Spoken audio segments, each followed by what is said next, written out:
գնալու են պարկելու են մեծ շոշի մեջտեղը մինչև այդ հարցը կարգավորի։ Սա մեր երեխեքի ապագան է։ Առավոտյան ավելի քան 2 ժամ պարալիզացված է եղել Երևան աշտարակ ճանապարհը։ Պրոշյանցիներն են փակել միջմարզային երթուղին, երբ իմացել են, որ Պրոշյանում երկուշաբթիից չեն գործելու 25 եւ 59 համարի ավտոբուսները։ Դրանց փոխարեն գործելու է մուլտիտրանսպորտ ընկերության նոր գազելը, բայց ավելի բարձր է լինելու ուղևորը՝ 200-250 դրամ։ Երկիրը սարքին Բոշայանոց։ Հայտարարում է մեր պարոն վարչապետը, գյուղացուն ցեխից անում ենք, գյուղացուն ցեխից չի անում, ինքը գյուղացուն ցեխն ակցում ու տրորում։ Ժողովուրդն անդրում իշխանություն, հետո իշխանությունն էլ պատասխան տա ժողովրդի առաջ, կոնկրետ։ Եվ ոչ մի դեպքում թող չանեն, չբերեն Եղբարտի ավտոբուս կամ Գագոյի, Ծառուկյան Գագոյի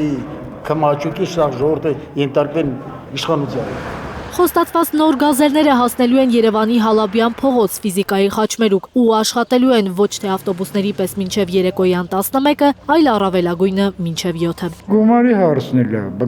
հարցնել է, բայց ժողովուրդը մեղք է, նայ ախպեր։ Ինչքան կարելի է ժողովրդի գրպանը մտնել ու այս իրավիճակը ստեղծել։ Ամոթ է իրաց, 150 սարկեցիք, իմ 250 եք ուզում սարկի, բայց կարելի է, այս երկիրը մեխանիկորեն խանդում է։ Գազերից հազիվ են բացը։ Իրար շալակերներով գնում գալիս են, հիմա հոյակապ ավտոբուսներ ուզում են անել, նորից գազեր մեծ դեր չի տա։ Նույն հարկատուն, մենք ենք նույն գույքահարկը, մենք ենք տալի նույն ամեն ինչը մենք անում ենք, Հայաստանի Հանրապետության քաղաքացի ենք։ Ուրիշ երկրի քաղաքացի չենք։ Կամ մեր երեխեքը խիպտի 5 տրանսպորտ տանջանքով գնան ֆիզիկայի խաչմերուկը ինչ է համար։ Եթե ուսանողությունը կենտրոն է գնում։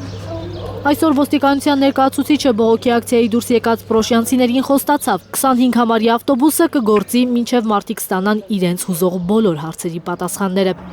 Երկուշաբթի 15:30-ին Պրոշյանի վարչական ղեկավարը 20 հոգանոց խմբով կհանդիպի տարածքային կառավարման եւ ենթակառուցվածքների փոխնախարար Արմեն Սիմոնյանի հետ։ Հարցի հասցեատերը տարածքային կառավարման եւ ենթակառուցվածքների նախարարությունն է։ Հարցին ինձ թվում է ավելի սպառիչ ինքը կպատասխանի։ Հիմա մենք այսօրվա ընդվզման հետ կապված եկանք հայտարարի, որ երկուշաբթի օրը կոնկրետ ժամ ֆիքսվեց տրանսպորտի եւ կապի փոխնախարարի հետ ընդունելություն 20 հոգանոց խմբով։ Հիմա ուզում ենք քննարկենք մեր խնդիրը, մեր պահանջը ինչու՞մ է, մեր ժողովրդի իհարկե նկատի ունեմ էլի, որ հասկանանք ինչպես ենք բարձրաձայնելու։ Մարդիկ սպասում են այդ հանդիպմանը, բայց ներքին վստահություն ունեն, ոչինչ չի փոխվելու։ Ձուկը գլխից է հոտած, ասում են պրոշյանցիները, երկրին նոր ղեկավար է պետք։ Էսա մեր պետությունը։ Այստեղ կապ չունի ոչ Ծառուկյանը, ոչ ինչ որ մեկը։ Այստեղ կապ ունի այն մարդիկ, այն հոտած գլուխները, որ վերևներից դրել են իրանց համար վարձ են բարձացնում։ Իրանք իրանց պարգևատրում են, իրանք իրանց վարձացնում են։ Այն չունե որ խավից պոկում են, ի՞նչն է սպոկում։ Տեսնեք ինչ կանեն, բայց էլի մեկը նույն բանն են անելու։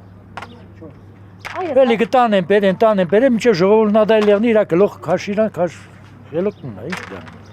Մինչև